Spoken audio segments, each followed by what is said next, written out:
ជំរាបសួរទូរទស្សនិកជនជាទីមេត្រីបាទសូមស្វាគមន៍មកកាន់កម្មវិធីជួបជាមួយនឹងខ្មែរ TV នាសប្តាហ៍នេះបាទខ្មែរ TV យើងខ្ញុំតែងតែស្វែងរកកូនខ្មែរយើងដែលមានទេពកោសល្យខ្ពស់ហើយនឹងមាន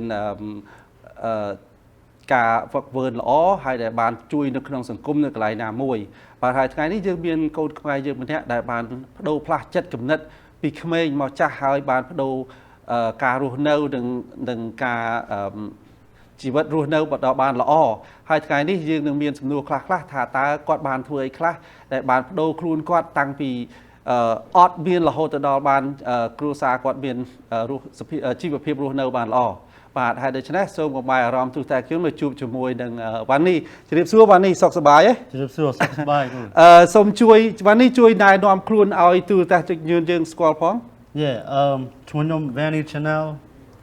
I was born and raised right here in Long Beach, California. I moved to Philadelphia in 2000. I was back and forth from 2007 to 2009, and 2010 is when I became a resident to Philadelphia. Oh, okay. កាលពីរស់នៅ California យើងនេះធ្លាប់ធ្វើអីដែរចង់សួរពីប្រវត្តិរូបបន្តិចដែរចង់សួរបាទ Yeah. So to cover everything, so growing up, I wasn't smart, I wasn't fast, in school. I remember that I couldn't even spell my name until the 2nd grade. See, for many of us first generation Cambodians, we went to school without even knowing the English language. Yeah. And I was that one kid that everybody said wouldn't be able to make it. And another thing, so I didn't know it at that time. I know now as an adult that the stuff that I was exposed to, that we was all exposed to as the Cambodian community, the stuff we were exposed to was not normal here in Long Beach, California. Because in '92, during the Rodney King riots, I was in the 2nd grade at the time. That was when I first learned how to distinguish the difference from life and death. Because murder, destruction, those things are such a common occurrence. Yeah. And another thing I saw happening was how hostile the outside races were towards the Cambodian community. I still remember how shooken up my mother was, how terrified she was when she walked into the house after her purse got snatched. Yeah. When me and my dad used to roll around in the car, when he used to pick me up from school or whatever, the boy would come out, they would see us and throw rocks at our cars and taunt us, when we was driving by. Yeah. There was a lot of gang violence. Or like they prejudice or they hate. They pick on. It's race on a different level. Like now, I know being outside, I see there's the other race where it's like oh, go back to your country type of race. But then over here in California, it was more the other minorities that didn't approve us or didn't like us for whoever we were, And then they picked on us that way, Gang violence was a lot. There was nothing but gang violence in Long Beach, California, especially for us Khmer folks. Because we was on welfare, just like everybody else, and we didn't have nothing, so we had to go move into the poor neighborhoods. The first resident I remember, it was right there on Cherry and Spalding Way. That little corridor or whatever, it's nicknamed the Twilight Zone because of the amount of drug traffic and drug abuse that was going on there. At that time, I remember my dad, he used to sleep with his feet pressed up against the door so that, crackheads or whatever will try to break in. Push in, yeah. Yeah. And because of the poor, that's why you have to live in those kind of area because the rent is cheaper, right? Right. And my parents didn't know the language. Right. And basically in that area, there's probably a lot of Cambodian community in there too, right? Easy to walk to shopping. In that area at that time, it wasn't. It was just something we landed with. The next resident we went to was Wesley and Orange. There was a lot of Cambodians there, but then there was also a lot more gangs there. Where opposed to Cherry and Spalding Way, there was more drugs. And then that's when I got introduced to I mean, introduced as far as just seeing it, you know, Yeah. seeing the how destructive it can become. Right. And then for a very long time, you know, ever since I was young, I watched a lot of people who looked like me, who spoke the same language, who came from the same background, you know, get beat, get killed just because we was Khmer. Yeah. And because I saw that for so long, that was the only future that I thought was possible for me. And then what really altered my life was when one of my friends that I went to school with, he was 14 years old. He didn't gangbang or nothing. And then he went to go rollerblade outside in front of his house, and he got killed. Yeah. Then after that, I was like, you know what, this is it for us. You know, this is all that is possible for us because we don't see anything outside of this. Right. You don't want to see nothing You outside only of see Long on the Beach. bad scene. Right. You All we see is the confinements The killing, in the city. Yeah. the So drug. I didn't see myself, you know, becoming anything outside of that. You know, if I was, it would have been, you know, somebody else on welfare, somebody else who couldn't achieve nothing. You know, because that's what the whole world tells us. And a lot of it, man, it's the people in our society too. You know, because when it's trying to prop young type of young banka, Khmer Klung Yeah. prop young banka, young tell you ban, you know, and then. They put you down basically. And then like your you know, own people put you down. the more we hear it, the more we believe it. Yeah. You know, now I study a lot of different successful people or smart people or whatever. Einstein says that, you know, it takes 11 positive thoughts or input to cancel out one negative thoughts or input. Yeah. So imagine hearing that every day, then seeing it, and seeing Yeah. our people die. Yeah. You know, seeing our people suffer. Yeah. And then because I didn't see myself beyond that, then I became, you know, everything that society said that I was supposed to be. Yeah. And I started gangbanging. Yeah. So you were not a bright kid basically at school. No, Not a bright kid at all. So I from what wasn't. you're telling I me, your wasn't. second grade, you still haven't be able to spell your Yeah, name. I didn't even know English. I was in class. But were you born here or Yeah, you? I was born here. You I born was here? I was born here. You know, my parents, they never spoke, you know, they didn't know English. So Right, so right. I didn't know They English. come here without speaking any English. Right. Yeah. Then when I went to school, I mean, people could say whatever I want. Like people say, "Oh, I'm smart" or whatever. I'm like, nah. I just study longer, harder. You know. But then Yeah. I didn't have any of that when I was young. I didn't have any of that. Yeah, because when you're young, you don't have that. You don't have anybody telling you what to do, basically. So you just see all of the bad scene around you. Yeah. So then you don't have any Yeah. positive thinking. Yeah. So basically, you say, okay, that's it. Your life is that. Yeah. So And what makes it even worse is I learned from seeing. You know. Yeah, I of learned- course. Like from listening, I can't do it. Yeah. Well, that's how everyone's are. You know, you can learn from listen, you can learn from seeing, you Yeah, can learn yeah. from actually doing it. You know, Right. there's different people. Yeah. Some people learn from reading it. Some people learn from just watching things. Some people read. Some people see things and then make it. Yeah. Yeah. That's how we all are. Different people. So from you learn by seeing it. Yeah, I learned by seeing, and the stuff that I saw was not the stuff that. Not good. Yeah, it was not the stuff that a child is not supposed to be exposed to, and we didn't have someone, you know, because our people, you know, the generation before me, they came from way worse. Yes. So they wasn't there to tell us like, look, this is not normal. Right. To them, this was great. You know, this is living, this is freedom. We got food. You know, this is great. But then they wasn't there to tell us that this wasn't normal, and we've seen it so much to where we thought this is what it is. This is what life was. Yeah. That's what pushed me into that direction.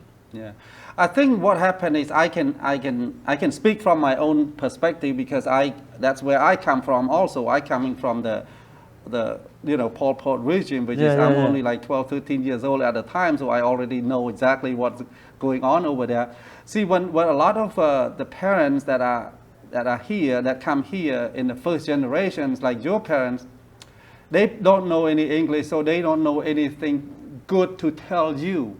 That's why. Yeah. So that's why it's like passed on. Yeah. It's just, you know, it's just a pile of circumstances. Yeah. You know. But so when were you able to finish high school when you were Yeah. here? I finished high school. You finished high school. You graduated high school. Yeah, I finished high school because I was scared of my dad. Oh, that's good though. Yeah. My dad, he scared me more than a lot of the stuff out there. So he made you pass high school, which is good. Yeah, he didn't. Yeah, he made me. Yeah. Well, because you're scared of him, so yeah, you have to make yeah. it. Well, you see, that's how Asian parents are. You know, Asian parents normally they push the kid a lot about education. Yeah. As regardless of who, it doesn't matter who. Myself and many other people always push kids about education. No matter what, they always trying to make sure that the kid has a good education, because education can change your mind, can change your mindset, can make you become someone else. When you are young, you have all different bad things, you can do all different bad things, but once you grow older, when you become adult, when you learn more, when you know more, that's when you change. But if you're not educated, if you stay in that, basically like fish in that pond, if you keep them in that pond, that's the only pond that they know. But if you take the fish out of that pond, you put it into a bigger pond, then they know, oh, there's a bigger pond out here. There's something else that they can do. But that's what, I think that's what it's kind of like similar to your scenario, right? Yeah, but I mean, education is extremely important. I know that, definitely. But I think what a lot of people need is a direction. You know, is having to believe in themselves, purpose. You know, and the thing with Asian families, yes, it's true that they push you and they want to make you do good and all that stuff, but the flaws that I see in a lot of Asian families is we're pushing each other towards money, towards revenue. You know, to take out a loan, to go get this job or whatever. You know, but then I found out that when our primary objective, when we keep thinking about money, right, it becomes a suppressant to the person that you can become. You know, because when I got started doing art, that's why I did. You know, just society, it makes you feel like money is the most important thing. And then when I tried to go that route every single time, let me go, how can I make money from this? So I would cut corners. I would make things that I think people would want to buy or whatever, but that didn't push me to my limits. That didn't take me to where, in a position to where other people can see like, oh damn, this Cambodian dude did that. You know what I'm saying? And that's the reaction that I wanted. So after that, I stopped. Like, look, I'm stop trying to make money from this. Now I'm gonna try to, you know, do the best that I can. I'm gonna represent, you know, and then that gave me everything that I wanted and more. So basically, you just want to make a living. That way, you can pursue your dream. Do what you want to do. Well, I got this because formula. You have to make some money to live, right? I got this formula. I got this formula with my motivational speaking stuff. I'm teaching people that we can work full time on our wage, right, and part time on our wealth. See, our wage is our primary source of income. You know, it's what we're doing to keep up with our standards of living. But see, our wealth is our dream. You know, our wealth is whatever it is that you want it to be. You know, that book that you're writing, the art that you're creating, the business that you're trying to start, and the value of each of these things, the value of our wage grows when we get raises, bonuses, promotions. It grows whenever they say it can grow. See, the value of our wealth grows when we grow. Right? That's how we multiply our work to the economical market. Because, you know, our wealth is our purpose. It's what we're sent here to do. And that's what I'm teaching people. And that's what I want to teach a lot of our people, especially the ones who don't believe in themselves. We're going to take a quick break. So when we come back, we're going to continue with you some more, okay? But ពីកម្មវិធីសូមសម្រាប់មួយផ្លែតសិនបាទសូមសាគមន៍ត្រឡប់មកវិញ So when you are at high school, definitely you're not getting a top grade or anything at all. No, but you just passed at least, right? Yeah. So this telling, but well, what are you doing right now actually? What are you doing right now?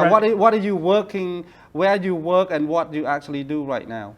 Right now I work at the Philadelphia Zoo. I'm a lead carpenter there, and I'm a welder fabricator there. Oh, I see.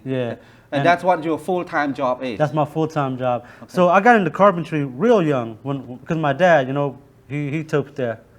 And then he was teaching me ever since I was in like 4th or 5th grade or something. So your dad is a carpenter? My dad's he's a master carpenter. Oh, he's the best. Lead Channal, look him up. No wonder you become a carpenter, but a different type of carpenter. A metal carpenter. Well, so I picked it up from him. But when I was young, I was like, man, I don't want to do this, you know?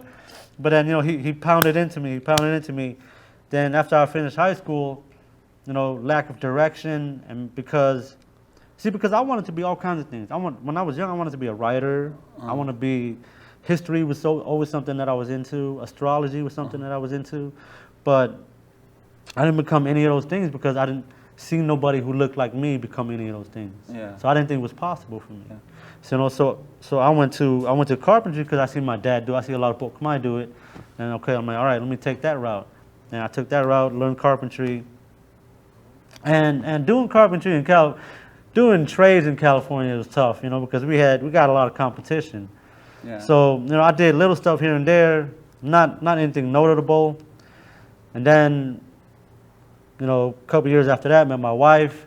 Then when I moved out to Philadelphia. You met your wife here? I met my wife here. California? I met my wife here in California. How do you meet your... She got family in Alhambra area. Mm-hmm. Ah, I see. And then she's good friends with this guy that I went to school with. Oh, I see. One of my good friends. Then he put it together that way. Then made the connection. Then we make the connection. You know, yeah. Did you get married here? Oh no, I got married over there.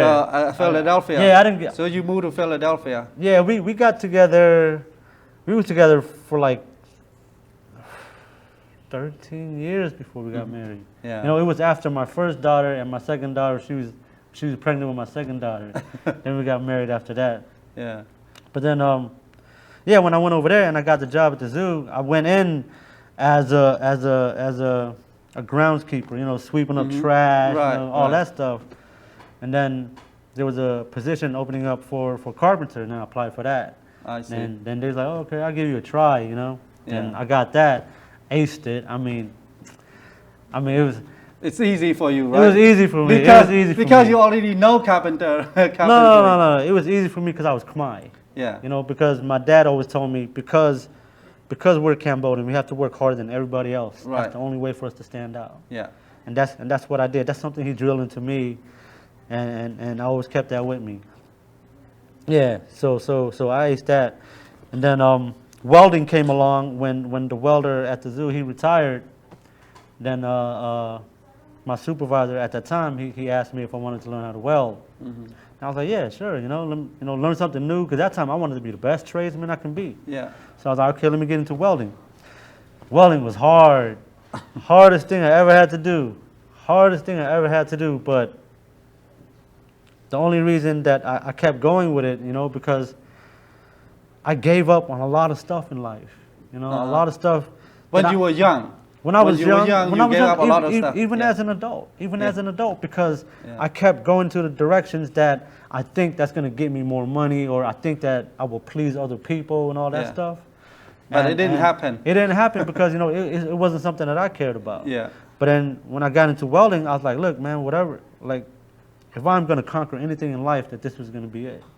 And because I did that, it taught me how to be determined, how to be persistent. Because I was doing something that was extremely difficult for me, it helped me build character and value within myself. Mm-hmm. And then once I began to familiarize myself with the characteristics, the capabilities of what I can do with the metals, is when I began to develop this vision. And then this was 2014, 2015. Now, because I had this vision, it didn't mean that I started right away. Because like I said earlier about thinking about money, right? Mm-hmm. And then at the same time, I was still this weak-minded person. Mm-hmm. So when I developed this vision, I went out to seek permission from other people to see if I can go after my dreams, which sounds crazy, Yeah. right? But then we all do that. Yes. And when I did that, you know, everyone, they laughed at me. They mocked me. Yeah. There's people that I cared about, people that I respected. Yeah. You know, and then the thing is, I realize now that when we have like these dreams, these visions, don't expect nobody to see it. Yep. Because they're not going to see it. Yep. They don't see what you see. That's for sure. Right. Nobody see what you see. Yeah. And then like one of the principles that I picked up is, you know, when we have these dreams, these visions, it is our obligation to act on it. Mm-hmm. You know, because that's what brings our individuality into the world. Yeah. And yeah, it's been doing wonders for me, man. I mean, I get into some stuff like as far as work, like I get into a position where it's like, man, this is a lot of work ahead of me. Yeah. You know, but then I have to do it. So you learn to weld the metal. I learned to weld. I went to learn on my own. Metal together. Right. Yeah. By right. watching, of course, by watching other people. No, right? no. I didn't have no teacher. I didn't have nobody showing me how to do it or nothing. Yeah. My only source of information came from YouTube and whatever I could pick up online. Well, YouTube actually tell everybody. Yeah, YouTube does tell everybody. YouTube has solved all the problem that you Yeah, have. yeah. Yeah. That's where the big teachers right there. Yeah. How I see there's a lot of metal that you have done so far, right?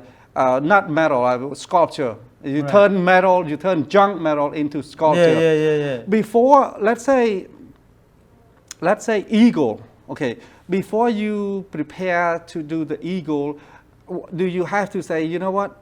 I have to draw it up first, and I have to find all the metal. I have to do. What do you have to do to prepare to do anything like that? I can't draw. No. Before I would have said that I can't draw. The person I am today says that I don't know how to draw yet. Yeah. Because I haven't put my all into that yet. That's not Right. my thing. Drawing is not my thing. Right. I didn't draw it out, nothing. For some reason, I remember when I said about vision, I could see it already. When I say, okay, I'm going to do an eagle, then I see all these nails that I have, I can see the final product already.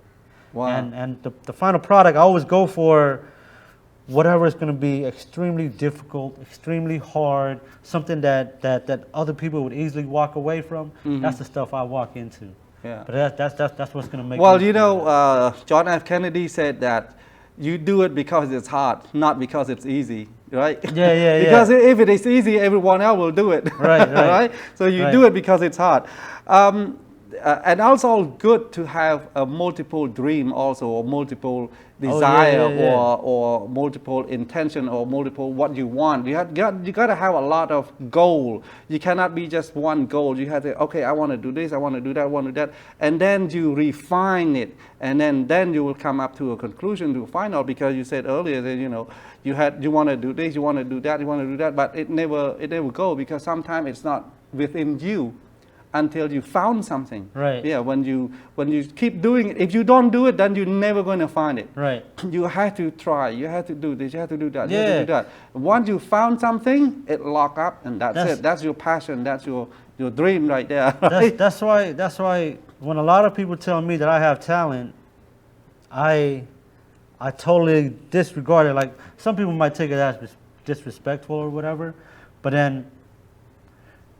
So I had this talent, but where was this talent when I was weak, when I didn't believe in myself, Mm-hmm. when I allowed the whole world to tell me what was possible for me? Mm-hmm. Nothing happened. You know, where was this talent when it takes an average person 9 months to get certified for welding, but it took me 4 years? Mm-hmm. You know, that's not talent. That's just hours and hours just putting it into work. Yeah. And I know.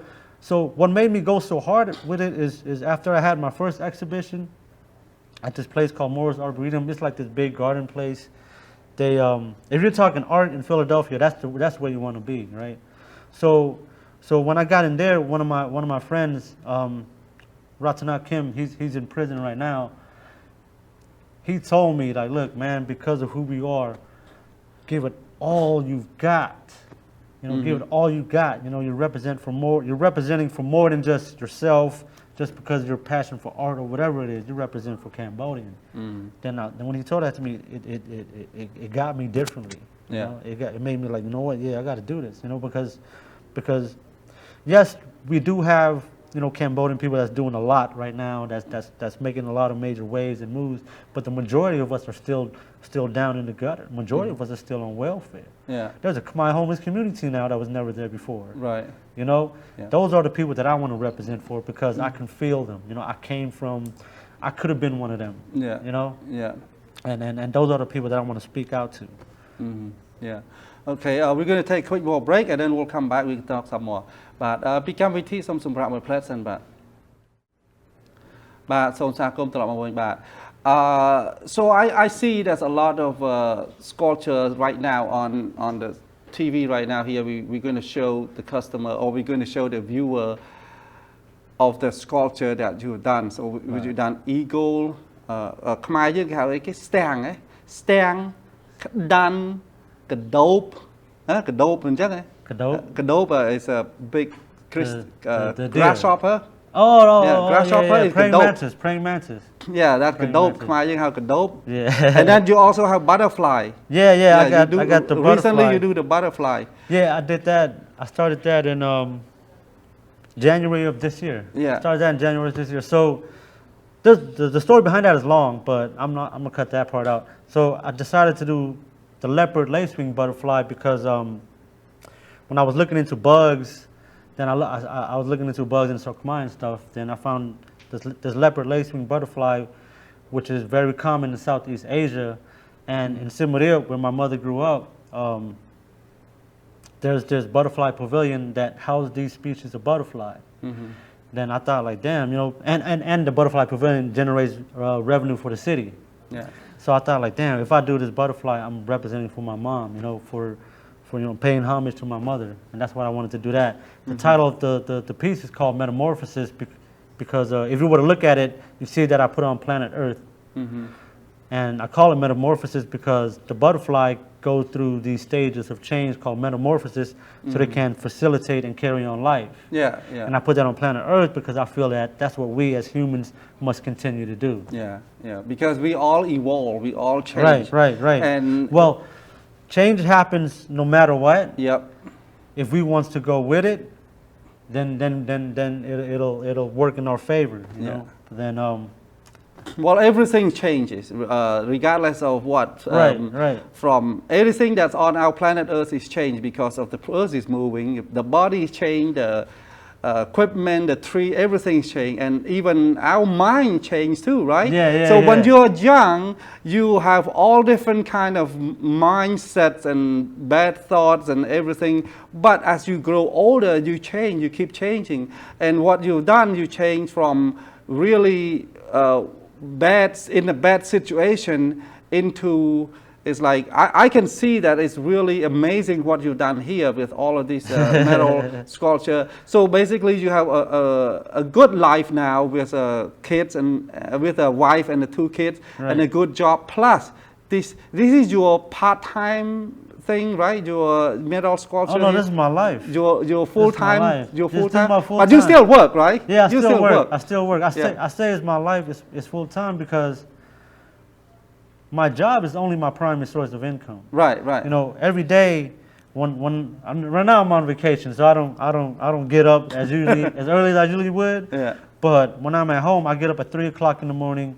The first 45 minutes I spend working on my mind, you know, working on the things that I think about, my philosophies, my attitudes, the things that we have to monitor.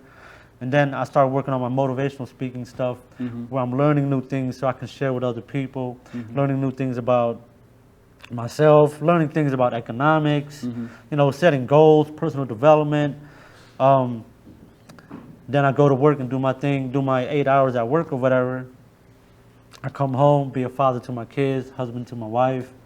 And then on my days off, on my 2 days off or whatever, on my Friday, I would come home, be a father to my kids.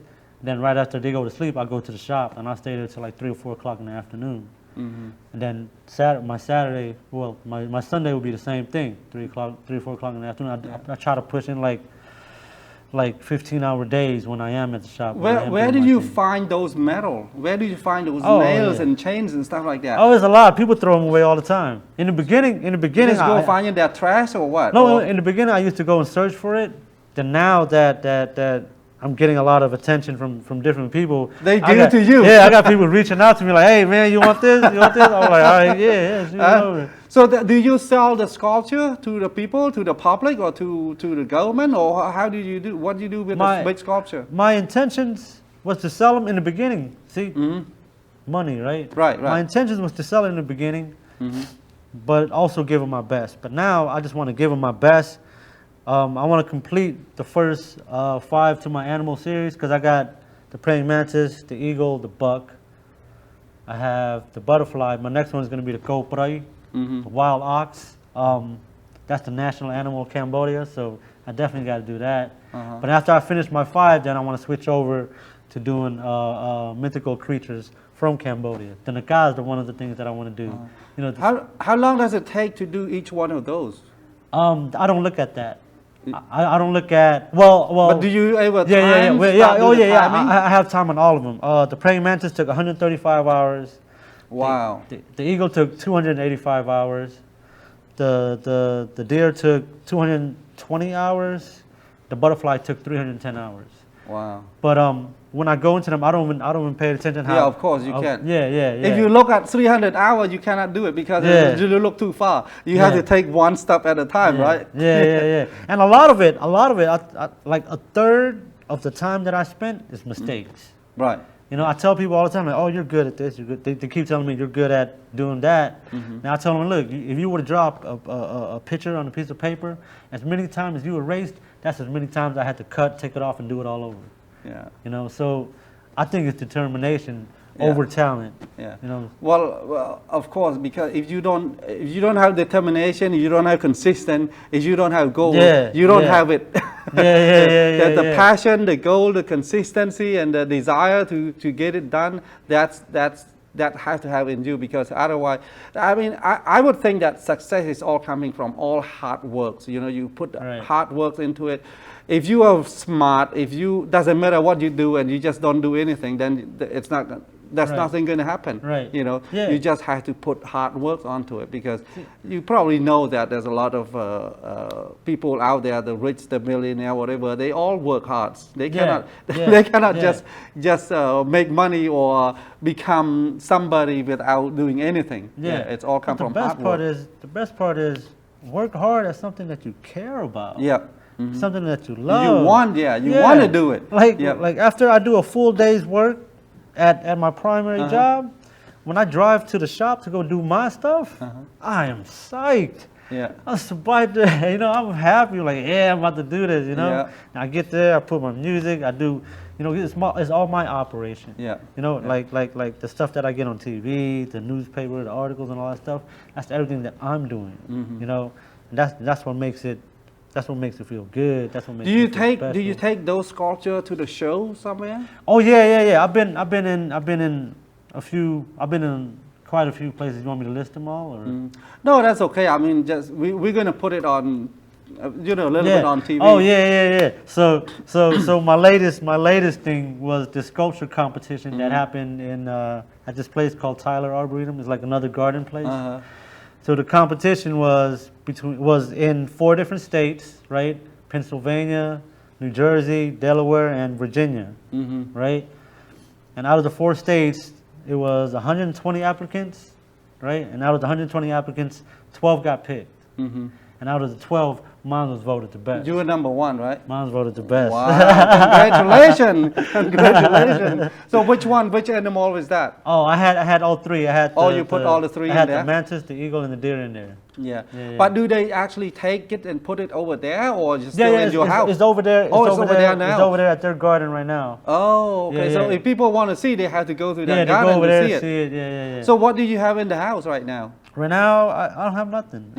So everything is all in the park. Yeah, everything is all in different places. I get stipends for them. Like the ticket value on them is a little, it's expensive because the value in my work. You know, I tell people all the time, don't worry about what other people, you know, if they value you or not. They don't have to do that. But we have to value ourselves. Yeah. Right? I have to see value in my time, in my work, in my effort, in my individuality. So yeah, it's easy for me to tell people it's worth this much. So not a lot of people buy it. But then a lot of people, they rent it out, you know, they give me stipends to hold it for like a couple months, 6 months or whatever it is. Oh, they rent it from you? Yeah. Oh, I see. But you don't really actually sell the whole piece, right? Yeah, well, eventually I will. Eventually I will, but not yet. Oh, so right now, basically, it's rented to the each park. Yeah, run it in different place. Now, you think about it in the long run, if I had like 1,000 pieces and I'm renting out 1,000 pieces. You're good there, right? Yeah, because I learned the difference from assets and liability, you know, and everything I have as far as my sculptures, they're all assets because they're not costing me nothing. Yep. You know, and they bring you time, and that's all it is. And they're bringing me revenue. Yeah. So. But I guess as time goes by, the more you do, the more experience you gain, the less mistake you will make, and Right. the speedier it will get done quicker, right? Yeah, you get done quicker than before because now you know more. Yes and no, because if you look at everything that I've done so far, none of them's the same.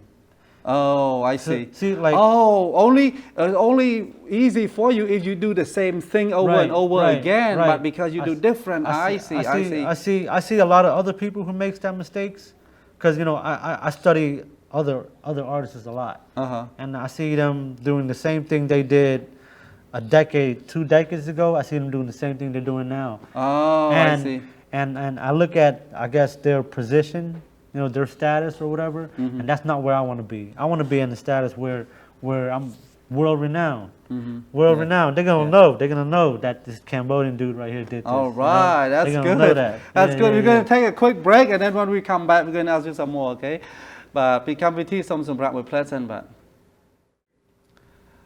ទសូមស្វាគមន៍ត្រឡប់មកវិញបាទ So now that you have the animal, you done all of the things, you went past through all of that, you went through the hardship, you went through the bully, I guess, because people tell you all the things that you can't do, and then you have overcome everything, all of this.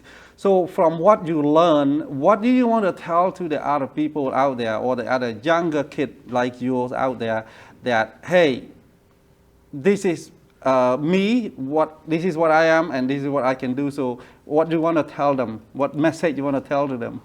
There's a few things. So the one thing is, the very first thing is find something that's extremely difficult, right? Something that you care about, something that you love, and give it everything you've got. Everything. I mean, don't allow the rest of the world to tell you that you can't do it, because they're going to do that. They're going to do that. As far as the future, as far as the long run, for myself, see, first of all, whatever it is we want, we have to see it, right? Like the first Western settlers, when they crossed the country, they had to see California while they was crossing the Rocky Mountains, right? See, we have to see it. See, I can see the 30 acres of land that my gallery is going to sit on, the indoor-outdoor gallery space. I can see the theater space where I'm giving my motivational talks. I can see the 3-bay garage where I'm pushing out my next masterpiece. I can see the tools that I'll be using. See, I can see it, and I know that the only difference from what I see and where I'm at now is work. And that's why I can't stop. But see, whatever it is we want, we have to be able to see it first, And as far as what I see for the community, right? So what I would like to do is go around to every Khmer chapter in this country and teach them the things that I know about the importance of our dreams, personal development, economics, how to set goals. Then I want to help them set up these programs where we can grow economically by learning from each other.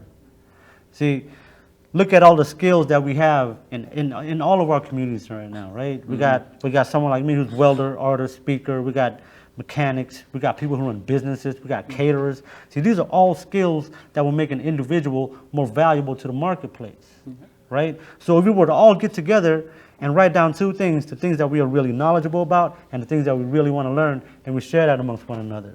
Let's make the skills that we already have in this in these communities available for the people in these communities to learn it. Each one teach one, right? Because that's how dreams are developed, right? Like there's only 7 colors to the rainbow, but look what Picasso did with it. There's only 7 musical keys, but look what Beethoven did with it. Let's create more windows of opportunity for all people to leap through, instead of being conformed to what society says what life is supposed to be. Or someone or a friend tells you, hey, you can't do it, can't do it. Well, that's kind of like a bully stuff, right? I refer to that as society because, we can't blame people for the things that they don't know. Right. We can't blame a child for putting their finger in an electrical socket because they don't know any better. Right. For us, see, for a lot of the people from our community, from my community, from the people that I know, we've been beaten physically, verbally, mentally for so long to where we surrender our true selves and we hide from the things that we are really capable of. That's why my work is so strong, because my mission is to show our people that we are capable of endless possibilities. And we do this by tapping into the power of Khmer pride. See, the power of Khmer pride is the largest religious structure in the world, done 800 years ago, the wealth of culture and history that we have above every other civilization. But see, the power of Khmer pride is also the killing fields. Yeah. Coming to this country not knowing the language, being raised on welfare, getting our asses beat by the other races because we didn't have a place to call our own. Yeah. See, the power of Khmer pride is everything that we've been through as a nation. And we need to know that there's no limits to what a Khmer person can do. And showing this to the rest of the world is something that I strive for every single day. Yeah.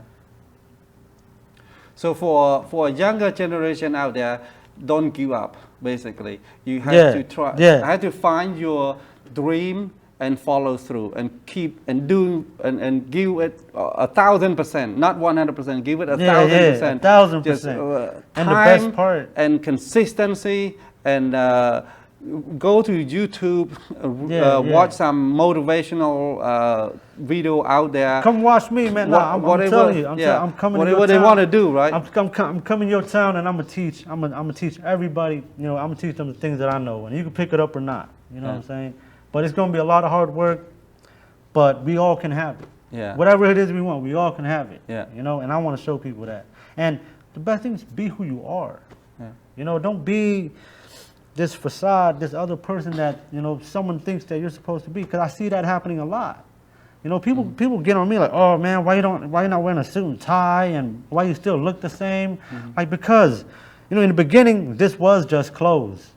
But then after I see so many people that I cared about, lose their lives because they look this way, go lose their freedom because they look this way. Now I put it on as a badge of honor. Because everything that I am right now makes me who I am, gave me the power, the ability to do whatever it is I'm doing. Because if I didn't go through all that, if I didn't lose the people that I lost, if I didn't, went through all the things that I did go through as a youngster, then I wouldn't be able to do this. Because I tap into that. I tap into that power to keep me moving. When I'm tired, when I'm putting in, when I'm up for 30 hours, and when I'm nodding away at work, I keep going because I have to be able to do the things that the next person wouldn't be able to do. Yeah, because you have determination to go where you want to go. Right. You have already set your goal, and that's what you want to do. You want to have the younger generation set the goal of what you want to do, and then give all you can because there's nothing impossible if you don't try. You have to keep trying, and then you'll see it's either possible or not possible. Impossible is only an opinion. Yeah, remember that. Because impossible, if you never try, then you don't know. Right. You have to start working on something, and then passion too. Or motivation or inspiration. If you don't actually do anything, there's no reaction. But when you do something, there's always a reaction. If you watch the video, you will see something. You might get motivated. You read something. It depends on how people are, right? Some people like to read, some people like to watch, and some people like actually hands-on. So do something to find out what you really want to do, what your desire, what your passion, and then you can move on and then zoom in on that 100% so that you can be success in life. Right. Yeah. See, the law of the universe is you get what you give. If you're not giving the universe what you are truly capable of, what you are about, then you don't get nothing back. But then once you give that in, the universe will pay you back tenfold. That's what it's been doing for me. I mean, this is just something that I was doing in my driveway. And my neighbors would drive by looking at me like I'm crazy, But then because I kept going at it, because I didn't listen to nobody, after I started training my mind or whatever, now it's becoming more. Look at me now. I'm in Long Beach, California. I'm in my hometown representing for the things that I'm doing 3,000 miles away. Yeah. This is love. And there's nothing like your dreams, man. I think that's true happiness. There's the happiness where you get when we're on vacation, when we're joking and laughing and having fun or whatever. But that type of happiness is momentarily. Yeah. This happiness, the one that I tapped into, is everlasting. It's a struggle. We have to fight for it. We design the life that we want for ourselves. And we do that by not doing nothing or taking it into the direction that we want to take it into. Exactly. Yeah. Well, if you don't do anything, you will get nothing. Yeah. Jump, basically, the word, the English word say junk in, junk out, Yeah, right? yeah. Yeah, if you don't do anything, you will get nothing. If you do something, you will get something. Yeah, because if you do something, you'll learn something. There's a act when you have action. There's a reaction, right? Right. So you have to do something good in the community, something you think that is good, something that people like, which is what you found out that the metal sculpture is is something that, I mean, when I first see that picture, I say, wow, this is amazing. I mean, because sometimes people, before you can actually do something like that, you have to have a photographic memory in your mind. It's already out there. Yeah. I mean, for me, that's what I would do anyway. I normally use photographic memory to do things. Let's say before I build a table. I'm not a carpenter or anything, but I can do things. It's not good, not great, but before I do it, I already picture it out. You know, I say, okay, well, this is what I'm supposed to do, cut, and then when I actually do it, I just do fast. And I don't do it really good, but it's okay, it works. Because I'm not a perfectionist, you know. There's some people, they do it really slow, they're perfectionists, but I'm not one of them. So there's things that you have to do it in order to find where your passions are and then what you do. Because if you just gang bang or do, you know, go out and drink and walk around and talk around and not do anything and Facebook all day long, you're not going to get anything. Facebook is a complete waste of time. You have to use, social media is there for you to, there's two ways you can use social media: for your benefit or taking the benefit away from you. If you don't use it right, it's taking a benefit away from you, take part of your life away from you. I always think that, you know, time is life, equal to life. And if you spend your time on Facebook, you spend your life away into Facebook. So Facebook, if you spend time on there, remember, time is life. So you spend life on your Facebook, that's where that. So, but if you use it right, you use it to benefit yourself. Yes, like if you don't use your Facebook, you will not connected to me, right? Yeah, that's right. So meaning that you use the Facebook in a beneficial way to yourself, actually to us, actually to our community also. Right. Because your information is very helpful to our younger audience, or maybe a parent, but parent probably has to show to the younger audience, because I think parent doesn't speak English, some of them, right? Most of them. Okay, we're running out of time. I want you to give like one quick minute, so your final thought for the younger generations, like, what's the clue, what's the main ingredient that get you from there to here, like quickly? Quickly? Yeah. Nothing. Yeah. Nothing. The key word is work. That's all it is. But then see, a lot of people, they make a mistake of working harder on their jobs than they work on themselves. You know, personal development is the work that I'm talking about. Attitude, vitality, mental strength, the quality of being a good person, the value of character. See, these are things that we must all develop and exercise daily. Right? They got a saying, if the village stands still for too long, the jungle will take over. See, if we neglect any of these qualities, weeds will start to grow. Neglect them for too long, and we won't be able to recognize ourselves in the mirror. Right. And never stop if you make mistakes. Don't ever stop. Mistakes, failure, people slamming doors in my face.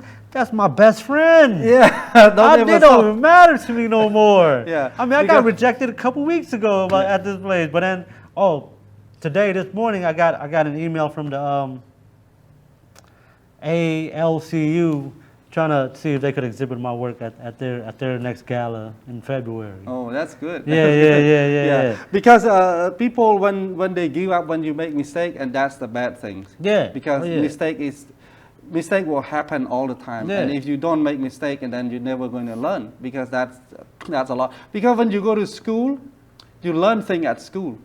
But school doesn't teach you what real life is. You see, then I never seen any school that teach you what real life is. You know, when you come out to do real life, like what you do, school never teach you how to do that. No, you know? no. Yeah, or school never teach me how to do what I do. You know, Yeah. they don't. You have to actually do and figure out along the way, and then Yeah. you just have to adjust it, make mistake, learn from your mistake, and then get up and go again. Just same like a young child, right? Yeah. They walk, they fall, and then they Yeah. get up and they walk again. And if Yeah. they don't do that, they cannot be crawling all the time, right? Yeah. Yeah, I think we're running out of time, Vanny, for today. How can people contact you for your sculpture exhibit? Like you just said, right? ACLU going to ask you to ask for your sculpture to be on their exhibition in February. How other people can contact you? You have a website, a phone number, anything like that we can put on TV? Yeah, the best thing right now would be through Instagram. Oh, My Instagram. my Instagram page is steel_Pacific. Yeah. Steel Pacific. Steel and Pacific. and Pacific. Thank you very much for coming to our right. studio. Yeah. Thank you Yeah. for having me. Thank you for Yeah, having me. not a problem. Yeah. សូមអរគុណដល់ទូរទស្សនិកជនទាំងអស់ដែលបានតាមដានទស្សនាខ្មែរ TV តាំងពីដើមរហូតមកបាទសូមជូនពរឲ្យទូរទស្សនិកជនអស់ជួបប្រទះតែសេចក្តីសុខប្រកបមុខរបររកស៊ីមានបានហើយមានសុខភាពល្អបរិបូរណ៍គ្រប់ក្រុមគ្រួសារបាទពីយើងខ្ញុំទាំងពីរនាក់សូមអរគុណនិងសូមជម្រាបលា